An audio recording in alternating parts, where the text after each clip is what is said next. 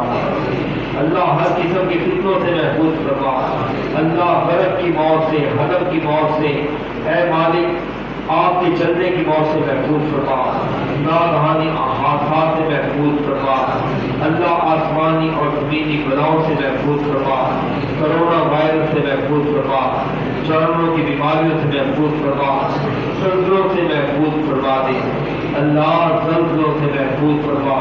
اللہ تو ہم سے کتنا ناراض ہے کہ رمضان کے اندر بھی پاکستان میں کتنے بڑے بڑے جھٹکے لگے، اللہ ہمیں نجات عطا فرما، اللہ ہمیں نیکی کی توفیق عطا فرما، اللہ ہم ایسے کام نہ کریں جن کو تو ناپسند کرتا ہو، مالک ایسے کام کرنے کی توفیق عطا فرما جن کو تو پسند کرتا ہو، اللہ ہمیں اپنی رضا اور مرضیات والے عمل کرنے کی توفیق نصیب فرما، اللہ نیکی والے عمل کرنے کی توفیق عطا فرما، تقوی والی زندگی بسر کرنے کی توفیق عطا فرما، پیار اور محبت والی الفت والی زندگی عطا فرما، اللہ جو تیرے بندے پریشان ہمارے پریشانی کو ختم فرما دے، اللہ اگر تو اس سے نہ مانگے کس سے مانگے؟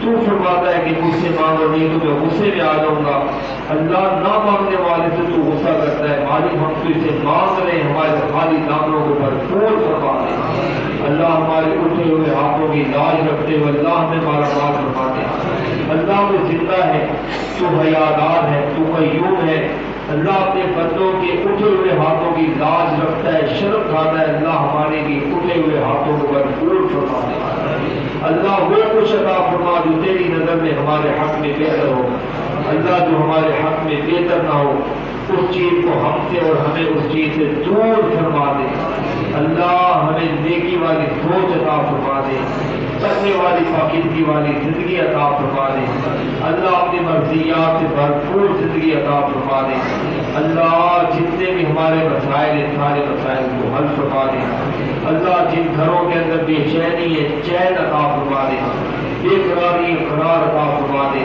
اللہ جن گھروں کے اندر لڑائیاں ہیں جھگڑے ہیں مالک ان گھروں کے اندر جھگڑے ختم فرما دے، اللہ بوڑھی بہن پریشان ہے، اللہ جن گھروں میں ہماری بہنیں پریشان ہیں، جن گھروں کے اندر اللہ تیرے بندے پریشان ہیں، اللہ سب کی پریشانی کو دور فرما دے، سب کے دلوں کو جوڑ دے، سب کے دلوں کو تقوی عطا فرما، سب کے دلوں کو نیکی کی طرف موڑ دے، اللہ سب کے دلوں کو نیکی کی طرف موڑ دے، اللہ بے ہدایتوں کو ہدایت نصیب فرما، بے دینوں کو دین نصیب فرما دے، بے قراروں کو قرار عطا فرما دے، بے چینوں کو چین عطا فرما دے، بے سہاروں کو سہارا نصیب فرما دے، اللہ بے گھروں کو گھر نصیب فرما دے، اللہ بے اولادوں کو اولاد عطا فرما دے، اللہ جو بیٹے مانگتے ہیں ان کو بیٹے عطا فرما، جو بیٹیوں کے خواہش مند ہیں ان کو بیٹیاں عطا فرما، اللہ جو اولاد والے ہیں مالک ان کو اولاد کی پریشانیوں کو محفوظ فرما دے،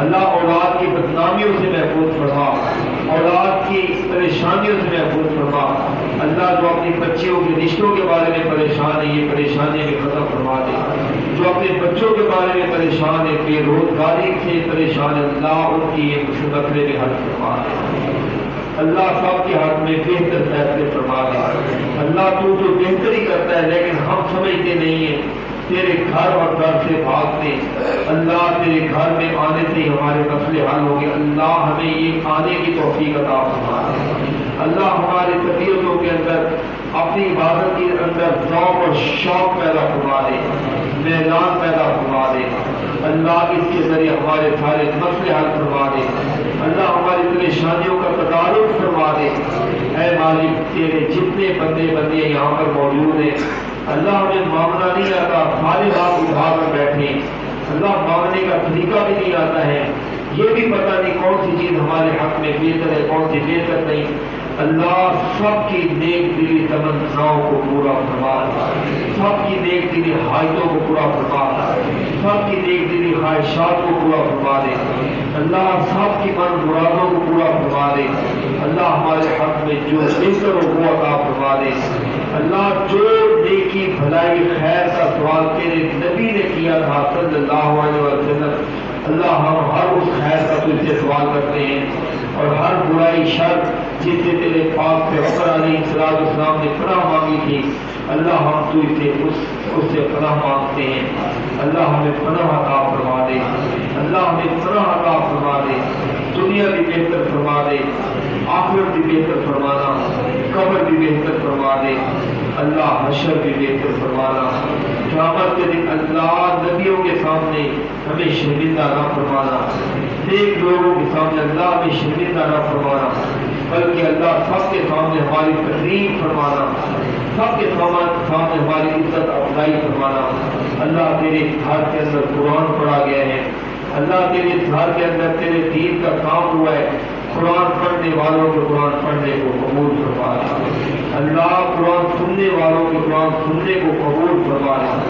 اللہ اس ہمارے ان بچوں نے قرآن پڑھا ہے، اللہ ان کے علم کے اندر مزید کتابیں فرما دے، مزید سیروں کا شرح عطا فرما دے، اللہ دین کے لیے مزید ان کو توفیق عطا فرما دے، اللہ ان کے والدین کو بھی اس خوش نصیبی میں شریک فرما دے، اللہ سب کے والدین کو ایسی خوشیاں دیکھ کر نصیب فرما دے، اللہ ان بچوں کے علم کے اندر، عمر کے اندر، نیکی کے اندر، تقوی کے اندر، اطاعت کے اندر، اللہ ہر خیر اور بھلائی کے اندر برکت عطا فرما، اللہ برکت عطا فرما۔ اللہ اگر قرآن کی ادائیگی کے اندر کسی بھی معاملے کے اندر کمی کوتاہی ہوئی ہو، اللہ ہم حق نہیں ادا کر سکتے، مالک معاف فرما دینا، اللہ معاف فرما دینا، مزید نیکی کرنے کی توفیق عطا فرمانا۔ اللہ سب ماؤں بہنوں کے، سب بھائیوں کے بچوں کو، بھائیوں کو اللہ قرآن کا قاری بنا دے، قرآن کا حافظ بنا دے، قرآن کا عالم اور عالمہ بنا دے، قرآن کو سمجھنے والا فرما دے۔ اللہ ہم سب کی دعاؤں کو قبول فرما دے، اللہ سب کی دعاؤں کو قبول فرما لے، اللہ سب کی دعاؤں کو قبول فرما لے۔ مالک اگر ہم سے کوئی کمی کوتاہی ہوئی ہو مانگنے میں تو ہمیں دعا فرما دے، اللہ اپنی شان کریمی کے مطابق عطا فرما۔ اللہ ہمارا ایمان ہے، تیرا وعدہ ہے کہ تیرے خزانوں میں کمی نہیں ہوتی، اللہ ہم خود خزانوں سے عطا فرما، دین اور دنیا کی ساری بھلائیاں نصیب فرما دے۔ اللہ ہماری عاجزانہ دعاؤں کو قبول فرما دے، اللہ ہماری عاجزانہ دعاؤں کو قبول فرما دے۔ اللہ اپنے گھر کو بھی آباد فرما، گھر کو آباد کرنے والوں کو بھی آباد فرما۔ حضرات آخر میں خاص طور پر دعا کریں، ہماری جماعت کے رہنما ہیں یعقوب پور جماعت کے امیر محترم جناب مولانا حافظ اسد ندیم صاحب شدید علیل ہسپتال میں داخل ہیں، ان کی خصوصی دعا میں اللہ اپنے بندے سے دین کی خدمت کا مزید کام لے لے، اللہ ان کو صحت عطا فرما، عافیت عطا فرما، اللہ ان کے مرض کو ختم فرما دے، دوبارہ اپنے بندے کو توانائی اور طاقت عطا فرما، دوبارہ ہمت اور طاقت کے ساتھ جمعے پڑھائیں، درس دیں، تیرے قرآن کو سنائیں۔ اللہ پہلی مرتبہ ان کی زندگی میں یہ موقع ہے کہ وہ قرآن نہیں سنا سکے، اللہ اپنے بندے کو صحت دے تاکہ پھر قرآن سنائیں، دروس نہیں دے سکے، جمعے نہیں پڑھا سکے، اللہ ان کو دوبارہ توانائی اور شفا عطا فرما۔ اللہ ہم سب کو بھی یہ طاقت اور ہمت عطا فرما۔ ربنا تقبل منا انك انت السميع العليم وتب علينا انك انت التواب الرحيم۔ اللهم صل وسلم على عبدك وحبيبك وخليلك ورسولك محمد وعلى آله وأصحابه وأزواجه وذرياته وأهل بيته أجمعين آمين برحمتك يا أرحم۔